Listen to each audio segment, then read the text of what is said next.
જય હિન્દ મિત્રો હું આજે તમને શીખવાડીશ કે તમારી પાસે ડીજીવીસીએલનું કનેક્શન હોય અને એની અંદર જો મોબાઈલ નંબર અપડેટ કરવો હોય બરાબર તો કેવી રીતે કરી શકશો। સૌથી પહેલાં તમારે છે ને પ્લે સ્ટોર તમારા મોબાઈલમાં હોય એને ઓપન કરી દેવાનું। તેની અંદર આ ડીજીવીસીએલ સ્માર્ટ મીટરવાળી એપ્લિકેશન નાખી દેવાની છે। એ એપ્લિકેશનને ઓપન કરી દેવાની છે।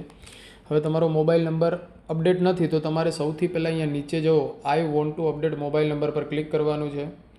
અહીંયા ક્લિક કરશો એટલે અહીંયા કને તમને ગ્રાહક નંબર માગશે તો તમારો જે ગ્રાહક નંબર હોય બિલ પર જે આવેલો હોય તે તમારે નાખી દેવાનો છે।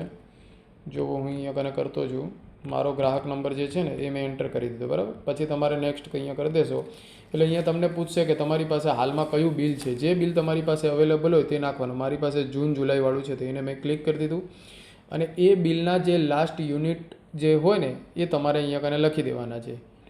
14,892 લખવાના હતા બરાબર। અને અહીંયા તમે સેન્ડ કરી દેશો એટલે સેન્ડ થઈ જશે। હવે અહીંયા ઓટીપી આવશે, ઓટીપી નાખવાનું છે। જો આ ઓટીપી આવી ગયો અને આ આપણે કરી દીધું। હવે અહીંયા તમને જો કે મોબાઈલ નંબર અપડેટ સક્સેસફુલી આવી ગયું છે। લોગિન થઈ જાય અને 24 થી 48 કલાક પછી તમારે આઈ રજિસ્ટ્રેશન પર ક્લિક કરી અહીંયા તમારે કસ્ટમર આઈડી નાખવાનો છે। અહીંયા તમારે મોબાઈલ નંબર નાખી દેવાનો છે અને નેક્સ્ટ કરી દેશો એટલે આ રીતનું આવી જશે। ઓથોરાઇઝેશન કોડ માટે પાછું નેક્સ્ટ કરી દેજો એટલે ઓટીપી નાખી દેવાનો છે અને અહીંયા પાસવર્ડ બનાવીને તમે ક્રિએટ કરશો એટલે થઈ જશે તમારું લોગિન।